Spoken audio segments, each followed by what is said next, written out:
Yeah, I had one of those Tom and Jerry days where like you got the devil on one shoulder telling you one thing, the other shoulder is like the angel, the good guy, the good dude, telling you something else. And I'm thinking, man, they better just talk to each other because there's plenty of people, and the jails and prison are filled with people who thought, oh, yeah, I'd like to go get the bad guys, and then the first person that pisses them off, they fuck them up, or they don't walk away from a fight, or they use excessive force, or they actually punch somebody when they didn't have to, and the next thing you know, they're doing life, and they're looking at a murder charge, and the jails and prison are filled with people like that who want to kill and go and kill each other in jail and prison. And I thought, gosh, if I'm going to be that guy, I want to be all mad and shit, go kill somebody, end up in prison where I can spend the rest of my life killing other murderers, and it's like this vicious, there's like a sick thing in this culture that glorifies violence. And I feel like when you grow up watching a lot of movies and you see, and coming from New York City, I'm not gonna lie, coming from New York City has had a huge effect. Like when I was younger, I was more interested in nature and woods and bugging out and going in the forest than I was with the fast life and the glitz and the glam and the material stuff, and lo and behold, I was very naive to not, I guess, take a more better approach at how I network with people. And I think that the gangster is overglorified, the businessman is overglorified, the guy who made it to the top, no matter what, or there's like at a certain point in time I was saying to myself, I guess, it's like what they had those, they've had a lot of movies they made about that, the grandpas that get together, they all decide to do one last bank heist after spending decades in prison. I don't know, I feel like I'm trying the best I can to sell the art that I have and make the time to make some art, because that's good for my soul. But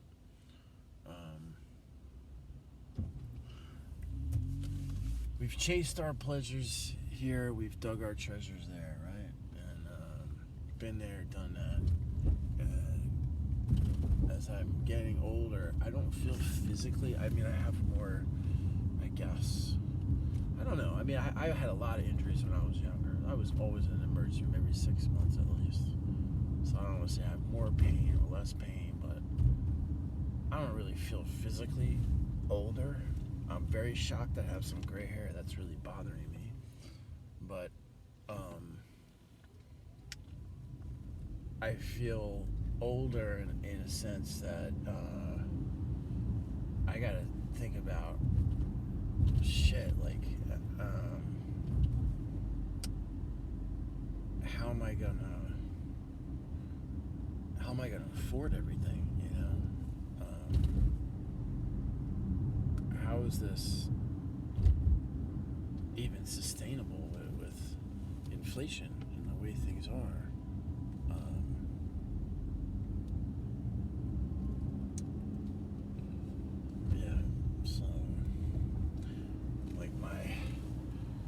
Old buddy Tigger, he's fond of saying, yo, Ollie, you gotta up your hustle, man. Ollie, you gotta up your hustle, yo. I love you, Tigger. Even though he's a bugged out character, man. He's a bugged out cat. He's one cool cat. That's why I guess they called you Tigger. Like that big. It's not Tony the Tiger, the dude from the Cheetos. Cheese things. I guess that character's name is Tigger. that's how he talks. Yo, Wally, man, you gotta up your hustle. I'll never forget. He's like, up your hustle. And I thought about it. I said, yeah, man, gotta up my hustle, but all things considered, and being that I had so much time wrapped up and consumed in how I'm going to save my house while grieving and depleting my life savings, and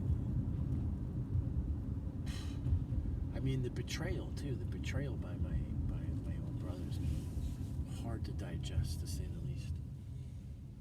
But I just kind of feel like as I've gotten older, I've had enough of the bullshit for one day. And you know, I guess, you know, you never know when your time is up or how much time we have, but when you get older, you see how short life is and how quick and fragile life is, and how death can just all of a sudden just creep up on you in the blink of an eye. And like, when you die, when you do get older, what do you really have to know in your heart you lived a full life and that you're happy? I believe are the good times and the memories you made with the people you love, doing what you like. And if it makes you happy, make a big ass fucking painting that nobody's ever gonna see, nobody might ever buy, and even if it means locking yourself in a studio to make that painting because it makes you happy, then so be it. Just like the guitar player who wants to play guitar all day and could care less if somebody throws $1 in a hat, or if he has a record or makes an album in a recording studio. He's happy playing that guitar. And I remember my dad saying, bless the child who has his own. Bless the child who has his own. And he was so right like that. You know, if you have your own thing, you know, in life, at least you can die with a smile on your face, knowing that you tried the best you could to do what you like, because you know how to do you. And I look at all other folks who have money, and they're fucking boring. Even though they don't need to go to work, and they're able to travel and take pictures of beautiful places and eat in fancy places, they're so actually fucking boring. They just consume shit, and they don't make anything. They don't really have anything to say or do.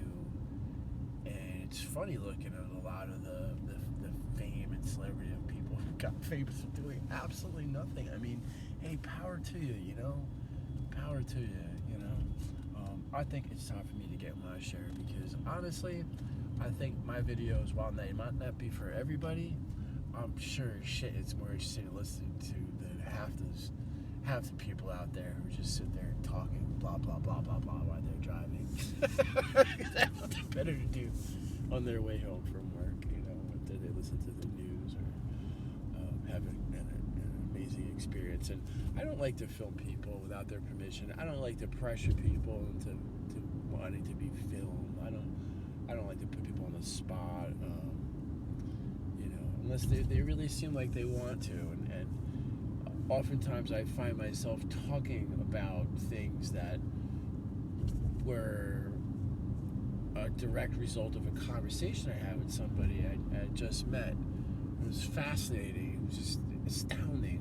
I was talking with Phoenix, one of my biggest fans. Thank you so much for subscribing.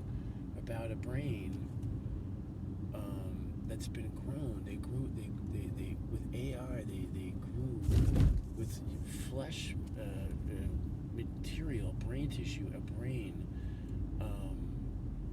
that can do a simple computation and has anxiety, like just like we do.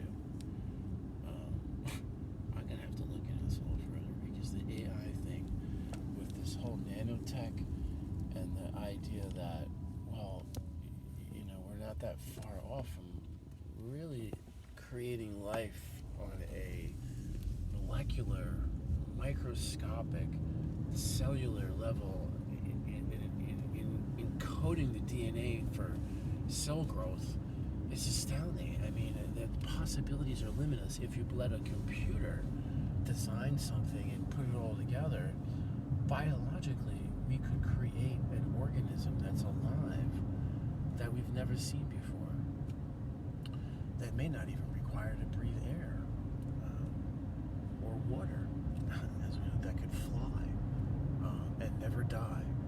Or we may now be able to develop implants, not just like the one Elon Musk did with the Neuralink, but implants throughout our body that regulate and control our entire nutrition and circulatory system as we know it. There's this new thing, it's called nutrigenomics. It's actually been out for a while, but it's an app I'm interested in to get that shows based on your DNA profile what they suggest you should and shouldn't eat. And 23andMe, when I got my DNA test, touched on it a little bit, but they wanted some more money or something to further, give that information or something. It was a little bit more involved, more expensive than I could afford at the time. But I find that based on what I eat has a huge effect on my mood, my memory, my energy, my depression, my anxiety. And fast food is a fucking killer. It really is. I know that's a cliche, but having eaten more fast food this year than I've ever eaten before, I think I saw myself at one point at Taco Bell. I was like, damn, Ollie, it looked like I drank a case of beer every day for like 2 years. Just in a period of like a couple months of like hardcore McDonald's, Taco Bell, Burger King, McDonald's, Taco Bell, Burger King, Kentucky Fried Chicken, McDonald's, Taco Bell, Dunkin' Donuts. I mean, now I'm just like Trader Joe's, oatmeal, made myself my oatmeal, healthy fruit and stuff and nuts and breakfast and shit, and then try to take some food with me. But I'll get like these nice hummus and salads and shit from Trader Joe's and nice fruit, but everything is just so incredibly expensive that it's become it's almost like a bad joke. Like, how the fuck can you possibly fool? Like, how much more do you think? Like we protest in this country. We've had enough of shit, But how much more? How much more of this shit are we possibly going to take when they realize that the leaders, these wealthy people, that people have revolted in the past. People have risen up. There was something called a revolution. And I'm related to Marie Antoinette, and actually they cut her head off. I'm actually related. My Austrian ancestors are related direct descendants. Let them eat cake, and it's kind of the same attitude as the Republicans. Yeah, eat my little shit trickle down shits while everybody starves on one other side of the planet and they fly around private jets, telling people, don't drink too much soda. Make sure you put your helmet on when you ride your bike. No offense, but they've done some good things. I think Jeff Bezos is up to something. I think that dude is super smart and he's planning something that we don't know about. I'm sure he, and there was this dude I worked with. This was really a trip. This dude Lex Fennick. He became the CEO of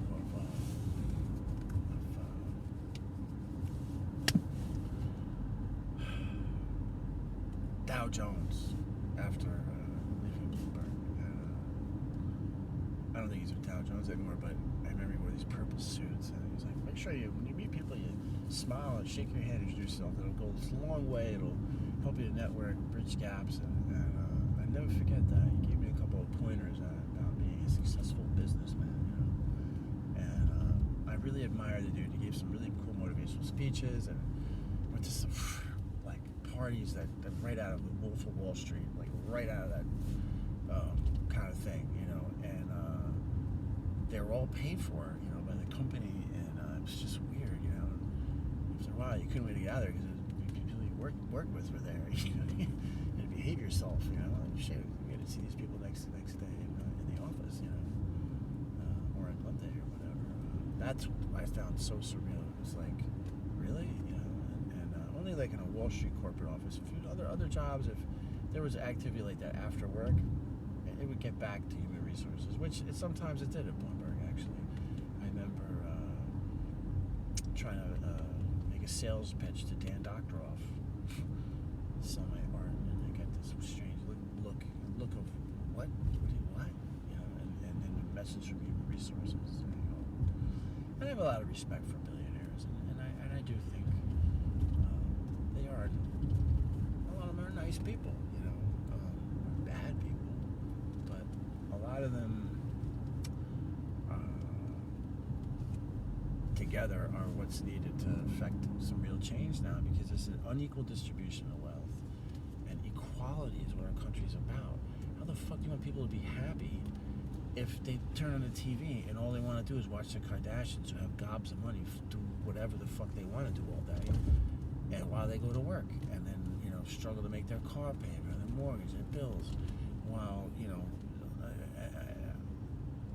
a large proportion of the time is spent at work in America. Little sleep at work, and then when you get older, you're supposed to retire, and then usually you fucking die, because you're overworked. I think my parents suffered that fate, and I see myself now.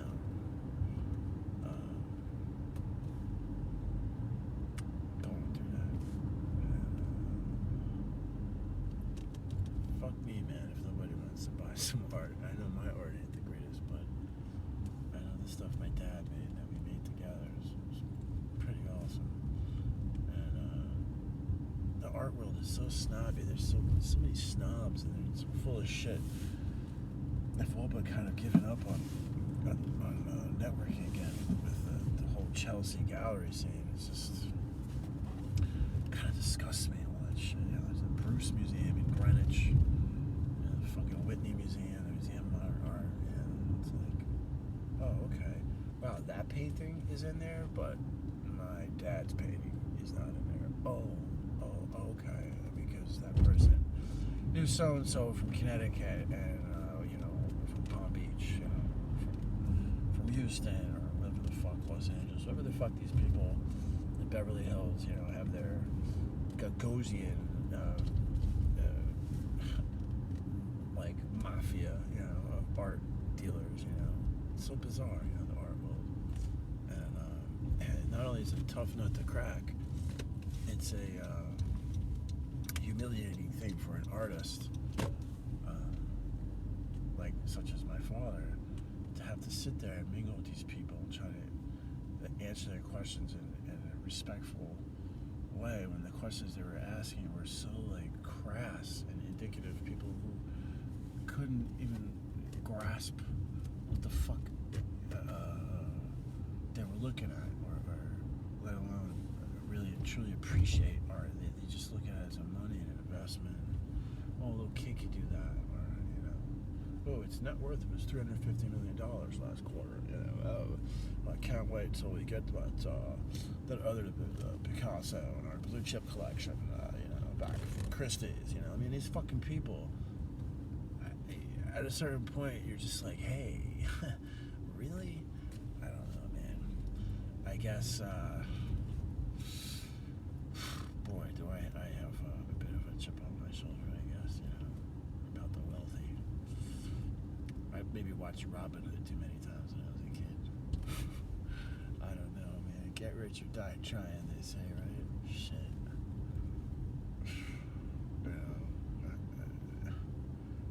Hard work is all I know, and I got nothing to show for it. I was fucking 50 and trying to be sad about it, but I count my blessings, and each day I'm alive is a gift. It really is, and I hope you enjoyed listening to, I guess this is what you call a mental catharsis. Cathartic type of monologue, and it's nice when people put comments. You don't have to, but oh yeah, you are fucking crazy, Ollie. Or hey, you're not alone, don't give up, keep struggling. It's hard, times are hard. Thanks. Thanks for listening.